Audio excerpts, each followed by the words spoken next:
स्वातंत्र्याचे उगमस्थान स्वराज्याचे उद्घोषण. स्वातंत्र्याचे उगमस्थान स्वराज्याचे उद्घोषण. अखंड भारताचा सन्मान हीच ओळख आपला स्वातंत्र्य दिन. अध्यक्ष महोदय, व्यासपीठावरील सर्व आदरणीय माझे मार्गदर्शक गुरुजन आणि माझ्या प्रिय देश बांधवांनो, आज 15 ऑगस्ट या पवित्र दिवशी मला मनोव्यक्त करायची संधी लाभली. याचा मला गर्व आहे, याचा मला अभिमान आहे. सर्वत्र महत्वाचे जबाबदारीचे भान आहे.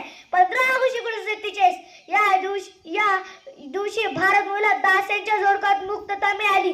जणू स्वातंत्र्याचा सूर्योदय झाला आणि इतिहासाच्या नोंदीत भारताचा नवा अध्याय लिहिला.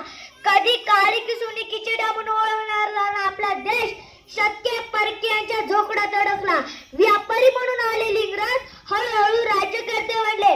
त्यांनी फोडा आणि राज्य करा हे तंत्र वापरून आपल्याला गुलामगिरीच्या गळ्यात ढकलले. मात्र हे मातेचा अपमान पाहून काही वीर झुकले नाही. शिवरायांच्या स्वराज्याच्या पेरीत झाशीची राणी, भगतसिंग, आझाद, नेहरू, सावरकर, डॉक्टर बाबासाहेब आंबेडकर या साऱ्यांनी आपले स्वार्पण केले. स्वराज्य हा माझा जन्मसिद्ध हक्क आहे आणि तुम्ही मिळवणारच.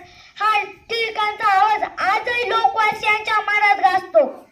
त्याग, बलिदान, अहिंसा, शौर्य आणि असंख्य माझ्या बळावर आपल्याला अमोल स्वातंत्र्य मिळाले. स्वातंत्र्य म्हणजे केवळ एक सण नाही, झेंडा फडकवणं नाही, तर तो एक संकल्प, एक जबाबदारी, एक जागर. सर्वांसाठी 1947 मध्ये स्वातंत्र्य मिळालं. पण स्वराज्याची, न्यायाची हमी देणारा दिवस होता 26 नोव्हेंबर 1949 मध्ये भारतीय संविधान तयार झालं आणि 26 जानेवारी 1950 पासून ते लागू झालं.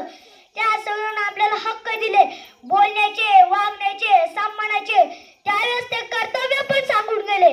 आज आपण म्हणतो जय हिंद.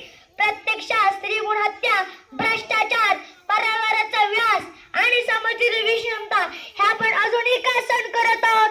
मग मी एक प्रश्न विचारतो, स्वातंत्र्य म्हणजे बिझनेस नसणे का?